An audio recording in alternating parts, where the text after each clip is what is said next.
I'd like to tell you about the strangest secret in the world.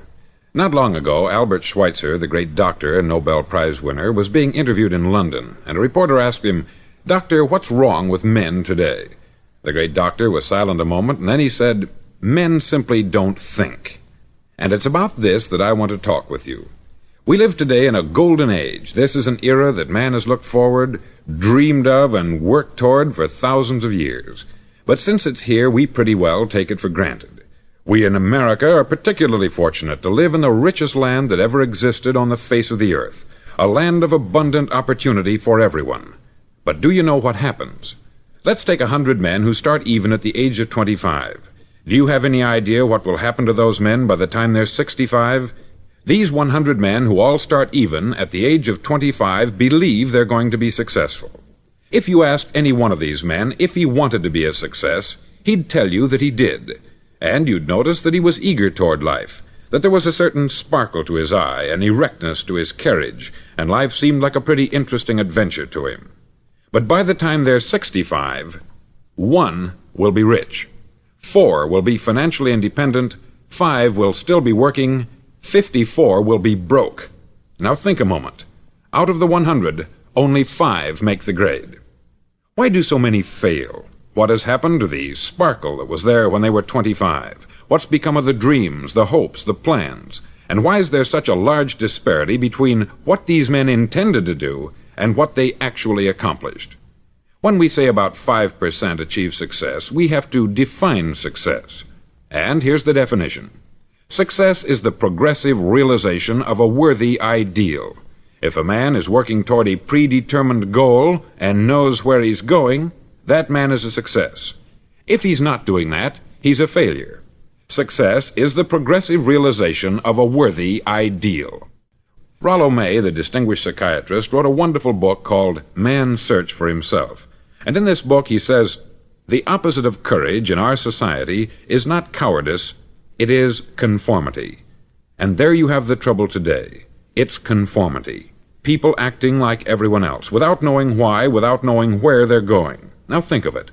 In America right now, there are over 14 million people 65 years of age and over, and about 13 million of these 14 million are broke.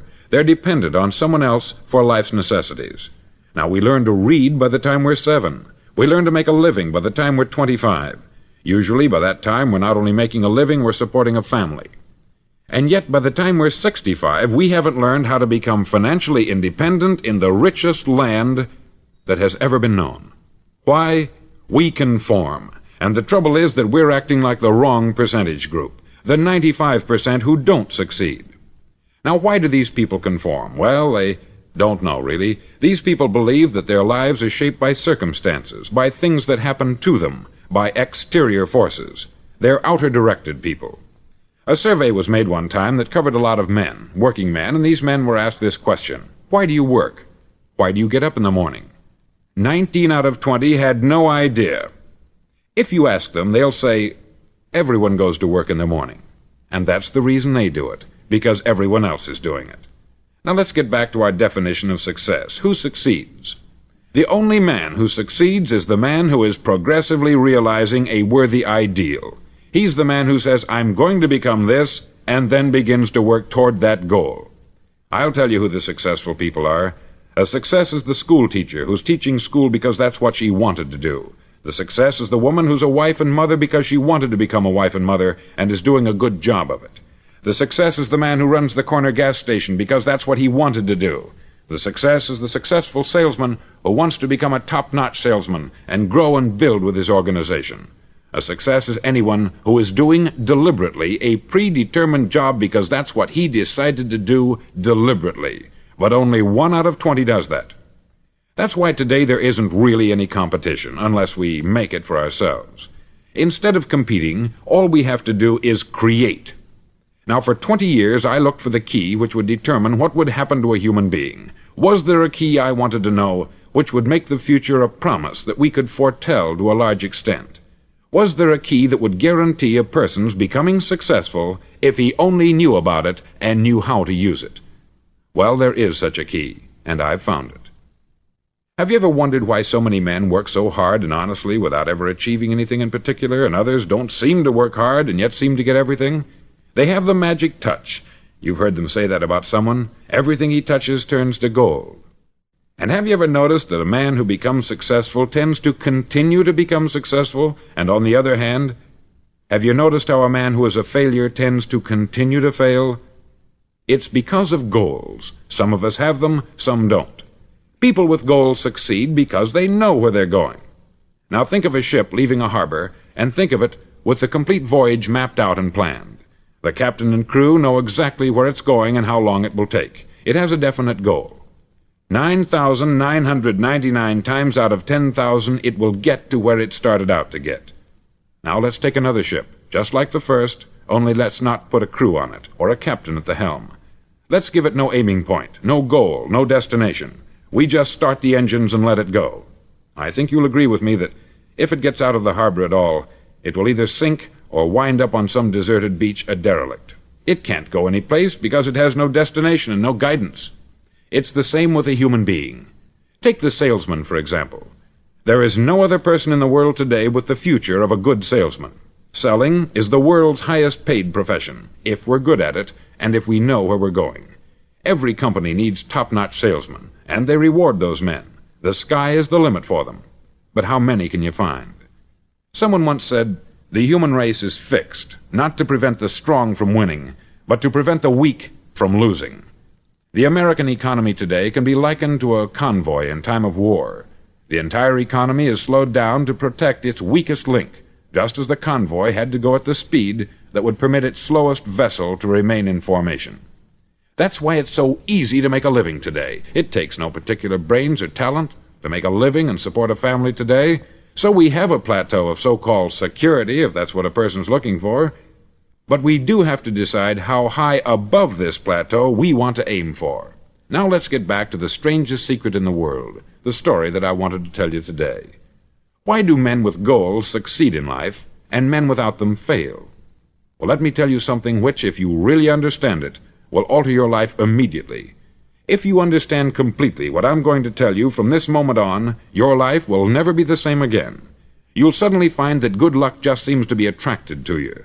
The things you want just seem to fall in line.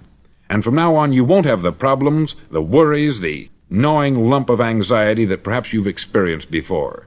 Doubt, fear, well, they'll be things of the past. Here's the key to success, and the key to failure. We become what we think about. Now let me say that again. We become what we think about. Throughout all history, the great wise men and teachers, philosophers and prophets have disagreed with one another on many different things. It is only on this one point that they are in complete and unanimous agreement. Listen to what Marcus Aurelius, the great Roman emperor, said. He said, "A man's life is what his thoughts make of it." Disraeli said this, "Everything comes if a man will only wait. I have brought myself by long meditation to the conviction that a human being with a settled purpose must accomplish it, and that nothing can resist a will that will stake even existence for its fulfillment." Ralph Waldo Emerson said this, "A man is what he thinks about all day long." William James said, "The greatest discovery of my generation is that human beings can alter their lives by altering their attitudes of mind." And he also said, "We need only in cold blood act as if the thing in question were real, and it will become infallibly real by growing into such a connection with our life that it will become real. It will become so knit with habit and emotion that our interest in it will be those which characterize belief." He also said this, "If you only care enough for a result, you will almost certainly attain it. If you wish to be rich, you will be rich. If you wish to be learned, you will be learned. If you wish to be good, you will be good. Only you must then really wish these things, and wish them exclusively, and not wish at the same time 100 other incompatible things just as strongly." In the Bible you read, in Mark 9:23, "If thou canst believe, all things are possible to him that believeth." Dr. Norman Vincent Peale said this, "This is one of the greatest laws in the universe. Fervently do I wish I had discovered it as a very young man. It dawned upon me much later in life, and I've found it to be one of the greatest, if not my greatest discovery, outside of my relationship to God. And the great law, briefly and simply stated, is that if you think in negative terms, you'll get negative results. If you think in positive terms, you will achieve positive results. That is the simple fact which is at the basis of an astonishing law of prosperity and success. In 3 words, believe and succeed. William Shakespeare put it this way: "Our doubts are traitors, and make us lose the good we oft might win, by fearing to attempt." George Bernard Shaw said, "People are always blaming their circumstances for what they are. I don't believe in circumstances. The people who get on in this world are the people who get up and look for the circumstances they want, and if they can't find them, make them." Well, it's pretty apparent, isn't it? And every person who discovered this for a while believed that he was the first one to work it out. We become what we think about. Now, it stands to reason that a person who's thinking about a concrete and worthwhile goal is going to reach it, because that's what he's thinking about. And we become what we think about. Conversely, the man who has no goal, who doesn't know where he's going, and whose thoughts must therefore be thoughts of confusion and anxiety and fear and worry, becomes what he thinks about. His life becomes one of frustration, fear, anxiety, and worry. And if he thinks about nothing, he becomes nothing. Now, how does it work? Why do we become what we think about? Well, I'll tell you how it works as far as we know. Now, to do this, I want to tell you about a situation that parallels the human mind. Suppose a farmer has some land, and it's good, fertile land. Now, the land gives the farmer a choice. He may plant in that land whatever he chooses. The land doesn't care. It's up to the farmer to make the decision. Now, remember, we're comparing the human mind with the land, because the mind, like the land, doesn't care what you plant in it. It will return what you plant, but it doesn't care what you plant. Now, let's say that the farmer has 2 seeds in his hand. One is a seed of corn, the other is nightshade, a deadly poison. He digs 2 little holes in the earth, and he plants both seeds, one corn, the other nightshade. He covers up the holes, waters, and takes care of the land, and what will happen? Invariably, the land will return what is planted. As it's written in the Bible, "As ye sow, so shall ye reap." Remember, the land doesn't care. It will return poison in just as wonderful abundance as it will corn. So up come the 2 plants, one corn, one poison. Now, the human mind is far more fertile, far more incredible and mysterious than the land, but it works the same way. It doesn't care what we plant. Success, failure. A concrete, worthwhile goal, or confusion, misunderstanding, fear, anxiety, and so on. But what we plant, it will return to us. You see, the human mind is the last great unexplored continent on the earth. It contains riches beyond our wildest dreams. It will return anything we want to plant. Now, you might say, well, if that's true, why don't people use their minds more? Well, I think they've figured out an answer to that, too. Our mind comes as standard equipment at birth. It's free, and things that are given to us for nothing we place little value on. Things that we pay money for, we value. The paradox is that exactly the reverse is true. Everything that's really worthwhile in life came to us free. Our mind, our soul, our body, our hopes, our dreams, our ambitions, our intelligence, our love of family and children and friends. All these priceless possessions are free, but the things that cost us money are actually very cheap and can be replaced at any time. A good man can be completely wiped out and make another fortune. He can do that several times. Even if our home burns down, we can rebuild it, but the things we got for nothing, we can never replace. The human mind isn't used merely because we take it for granted. Familiarity breeds contempt. It can do any kind of job we assign to it, but generally speaking, we use it for little jobs instead of big important ones. Universities have proved that most of us are operating on about 10% of our abilities. Decide now, what is it you want? Plant your goal in your mind. It's the most important decision you'll ever make in your entire life. Do you want to be an outstanding salesman, a better worker at your particular job? Do you want to go places in your company, in your community? All you've got to do is plant that seed in your mind. Care for it. Work steadily toward your goal, and it will become a reality. It not only will, there's no way that it cannot. You see, that is a law, like the laws of Sir Isaac Newton, the laws of gravity. If you get on top of a building and jump off, you'll always go down. You'll never go up. And it's the same with all the other laws of nature. They always work, they're inflexible. Think about your goal in a relaxed, positive way. Picture yourself in your mind's eye as having already achieved this goal. See yourself doing the things you will be doing when you've reached your goal. Ours has been called the phenobarbital age, the age of ulcers and nervous breakdowns. At a time when medical research has raised us to a new plateau of good health and longevity, far too many of us worry ourselves into an early grave trying to cope with things in our own little personal ways, without learning a few great laws that will take care of everything for us.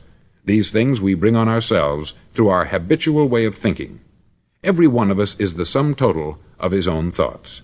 He is where he is because that is exactly where he really wants to be, whether he'll admit that or not. Each of us must live off the fruit of his thoughts in the future, because what you think today and tomorrow, next month and next year, will mold your life and determine your future. You're guided by your mind. I remember one time I was driving through Arizona and I saw one of those giant earth-moving machines roaring along the road at about 35 miles an hour with what looked like 20 tons of dirt in it, a tremendous, incredible machine, and there was a little man perched way up on top with the wheel in his hands guiding it. And as I drove along, I was struck by the similarity of that machine to the human mind. Just suppose you're sitting at the controls of such a vast source of energy. Are you going to sit back and fold your arms and let it run itself into a ditch? Or are you going to keep both hands firmly on the wheel and control and direct this power to a specific, worthwhile purpose? It's up to you. You're in the driver's seat. You see, the very law that gives us success is a two-edged sword. We must control our thinking. The same rule that can lead a man to a life of success, wealth, happiness, and all the things he's ever dreamed of for himself and his family, that very same law can lead him into the gutter. It's all in how he uses it, for good or for bad. This is the strangest secret in the world. Now, why do I say it's strange, and why do I call it a secret? Actually, it isn't a secret at all. It was first promulgated by some of the earliest wise men, and it appears again and again throughout the Bible. But very few people have learned it, understand it. That's why it's strange, and why, for some equally strange reason, it virtually remains a secret. I believe that you could go out and walk down the main street of your town and ask one man after another what the secret of success is, and you probably wouldn't run into one man in a month who could tell you. Now, this information is enormously valuable to us, if we really understand it and apply it. It's valuable to us not only for our own lives, but the lives of those around us, our family, employees, associates, and friends.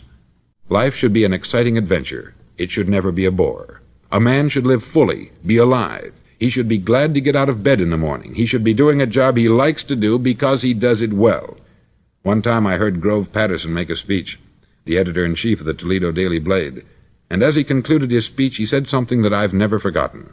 He said something like this: "My years in the newspaper business have convinced me of several things, among them that people are basically good, and that we came from someplace, and we're going someplace. So we should make our time here an exciting adventure. The architect of the universe didn't build a stairway leading nowhere."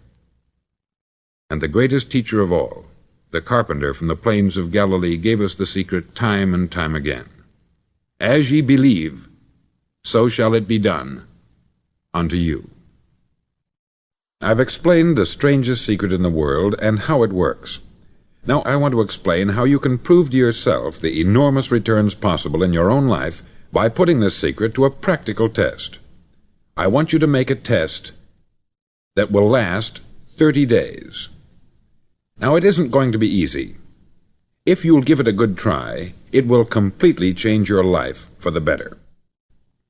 Back in the 17th century, Sir Isaac Newton, the English mathematician and natural philosopher, gave us some natural laws of physics which apply as much to human beings as they do to the movement of bodies in the universe. Now, one of these laws is that for every action, there is an equal and opposite reaction. Simply stated, as it applies to you and me, it means we can achieve nothing without paying the price. The results of your 30-day experiment will be in direct proportion to the effort you put forth. To be a doctor, you must pay the price of long years of difficult study.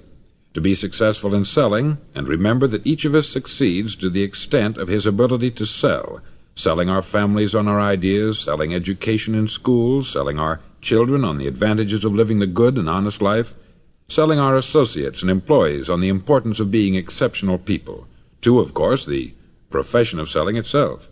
But to be successful in selling our way to the good life, we must be willing to pay the price. Now, what is that price? Well, it's many things.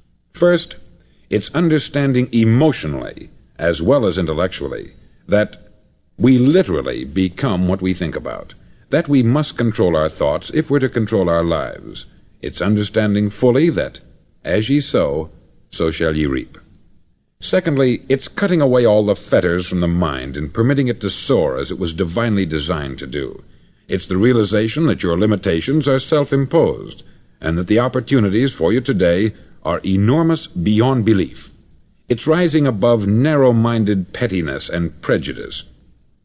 Thirdly, to use all your courage to force yourself to think positively on your own problem, to set a definite and clearly defined goal for yourself, to let your marvelous mind think about your goal from all possible angles, to let your imagination speculate freely upon many different possible solutions, to refuse to believe there are any circumstances sufficiently strong to defeat you in the accomplishment of your purpose, to act promptly and decisively when your course is clear, and to keep constantly aware of the fact that you are, at this moment, standing in the middle of your own acre of diamonds, as Russell Conwell used to point out.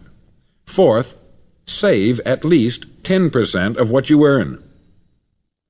It's also remembering that no matter what your present job, it has enormous possibilities if you're willing to pay the price. Now let's just go over the important points in the price each of us must pay to achieve the wonderful life that can be ours. It is, of course, worth any price. 1. You will become what you think about. 2. Remember the word imagination. Let your mind soar. 3. Courage. Concentrate on your goal every day. 4. Save 10% of what you earn. And action. Ideas are worthless unless we act on them. Now I'll try to outline the 30-day test I want you to make. Now keep in mind that you have nothing to lose by making this test, and everything you could possibly want to gain. There are two things that may be said of everyone. Each of us wants something, and each of us is afraid of something. I want you to write on a card what it is you want more than anything else. It may be more money. Perhaps you'd like to double your income or make a specific amount of money. It may be a beautiful home. It may be success at your job. It may be a particular position in life. It could be a more harmonious family. Each of us wants something. Write down on your card specifically what it is that you want. Make sure it's a single goal and clearly defined. You needn't show it to anyone, but carry it with you so that you can look at it several times a day. Think about it in a cheerful, relaxed, positive way each morning when you get up, and immediately you have something to work for, something to get out of bed for, something to live for. Look at it every chance you get during the day and just before going to bed at night. As you look at it, remember that you must become what you think about, and since you're thinking about your goal, you realize that soon it will be yours. In fact, it's yours really the moment you write it down and begin to think about it. Look at the abundance all around you as you go about your daily business. You have as much right to this abundance as any other living creature. It's yours for the asking. Now we come to the difficult part. Difficult because it means the formation of what is probably a brand new habit, and new habits are not easily formed. Once formed, however, it'll follow you for the rest of your life. Stop thinking about what it is you fear. Each time a fearful or negative thought comes into your consciousness, replace it with a mental picture of your positive and worthwhile goal. There will come times when you will feel like giving up. It's easier for a human being to think negatively than positively. That's why only 5% is successful. You must begin now to place yourself in that group. For 30 days you must take control of your mind. It will think only about what you permit it to think. Each day for this 30-day test, do more than you have to do. In addition to maintaining a cheerful, positive outlook, give of yourself more than you've ever done before. Do this knowing that your returns in life must be in direct proportion to what you give. The moment you decide on a goal to work toward, you're immediately a successful person. You're then in that rare and successful category of people who know where they're going. Out of every 100 people, you belong to the top 5. Don't concern yourself too much with how you're going to achieve your goal. Leave that completely to a power greater than yourself. All you have to do is know where you're going. The answers will come to you of their own accord. Remember these words from the Sermon on the Mount, and remember them well. Keep them constantly before you this month of your test. Ask, and it shall be given you. Seek, and ye shall find. Knock, and it shall be opened unto you. For every one that asketh receiveth, and he that seeketh findeth, and to him that knocketh it shall be opened. It's as marvelous and as simple as that. In fact, it's so simple that in our seemingly complicated world it's difficult for an adult to understand that all he needs is a purpose and faith. For 30 days, do your best. If you're a salesman, go at it as you've never done before, not in hectic fashion, but with the calm, cheerful assurance that time well spent will give you the abundance in return you deserve and want. No matter what your job, do it as you've never done it before for 30 days. And if you've kept your goal before you every day, you'll wonder and marvel at this new life you've found. Dorothea Brand, outstanding editor and writer, discovered it for herself and tells about it in her fine book, Wake Up and Live. Her entire philosophy is reduced to the words, act as though it were impossible to fail. She made her own test with sincerity and faith, and her entire life was changed to one of overwhelming success. Now you make your test for 30 full days. Don't start your test until you've made up your mind to stick with it. You see, by being persistent, you're demonstrating faith. Persistence is simply another word for faith. If you didn't have faith, you would never persist. If you should fail during your first 30 days, by that I mean suddenly find yourself overwhelmed by negative thoughts, you've got to start over again from that point and go 30 more days. Gradually your new habit will form until you find yourself one of that wonderful minority to whom virtually nothing is impossible. Don't forget the card. It's vitally important as you begin this new way of living. On one side of the card, write your goal, whatever it may be. On the other side, write the words we've quoted from the Sermon on the Mount. Ask, and it shall be given you. Seek, and ye shall find. Knock, and it shall be opened unto you.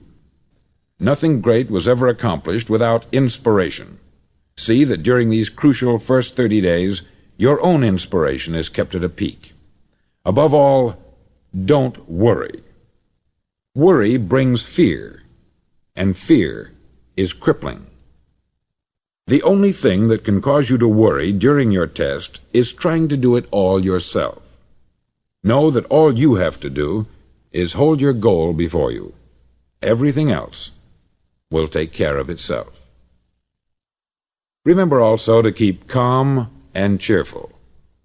Don't let petty things annoy you and get you off course.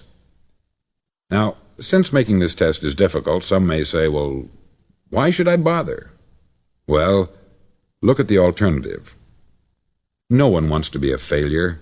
No one really wants to be a mediocre individual. No one wants a life constantly filled with worry, fear, and frustration. Therefore, remember that you must reap that which you sow. If you sow negative thoughts, your life will be filled with negative things. If you sow positive thoughts, your life will be cheerful, successful, and positive. Now, gradually, you will have a tendency to forget what you've heard on this record. Play it often. Keep reminding yourself of what you must do to form this new habit. Gather your whole family about and listen to what's been said here at regular intervals. You know, most men will tell you that they want to make money without understanding the law. The only people who make money work in the mint. The rest of us must earn money. This is what causes those who keep looking for something for nothing or a free ride to fail in life. The only way to earn money is by providing people with services or products which are needed and useful. We exchange our product or service for the other man's money. Therefore, the law is that our financial return will be in direct proportion to our service. Success is not the result of making money. Making money is the result of success, and success is in direct proportion to our service. Most people have this law backwards. They believe that you're successful if you earn a lot of money. The truth is that you can only earn money after you're successful. It's like the story of the man who sat in front of the stove and said to it, "Give me heat, and then I'll add the wood." How many men and women do you know, or do you suppose there are today, who take the same attitude toward life? There are millions. We've got to put the fuel in before we can expect heat. Likewise, we've got to be of service first before we can expect money. Don't concern yourself with the money. Be of service. Build, work, dream, create.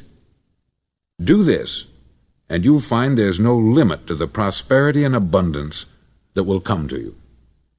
Prosperity is founded upon a law of mutual exchange.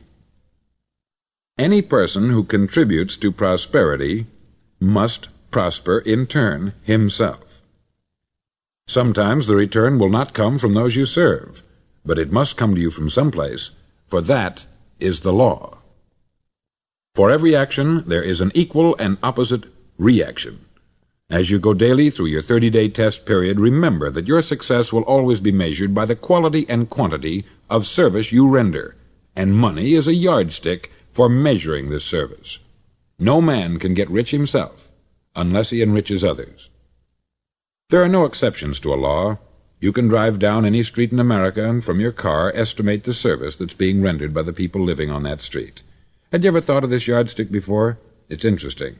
Some, like ministers and priests and other devoted people, measure their returns in the realm of the spiritual, but again, their returns are equal to their service. Once this law is fully understood, any thinking person can tell his own fortune. If he wants more, he must be of more service to those from whom he receives his return. If he wants less, he has only to reduce this service. This is the price you must pay for what you want. If you believe you can enrich yourself by deluding others, you can only end by deluding yourself. It may take some time, but just as surely as you breathe, you'll get back what you put out. Don't ever make the mistake of thinking you can avert this. It's impossible.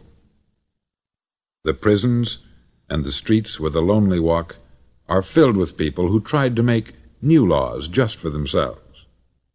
We may avoid the laws of man, but there are greater laws that cannot be broken.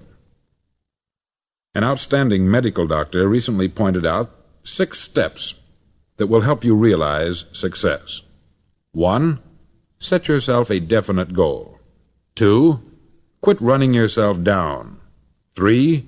Stop thinking of all the reasons why you cannot be successful, and instead think of all the reasons why you can. 4.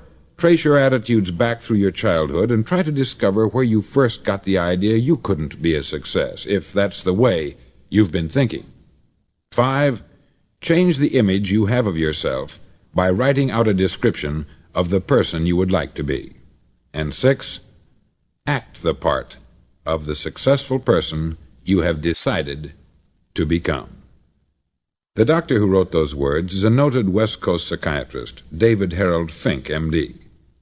Do what all experts since the dawn of recorded history have told you you must do.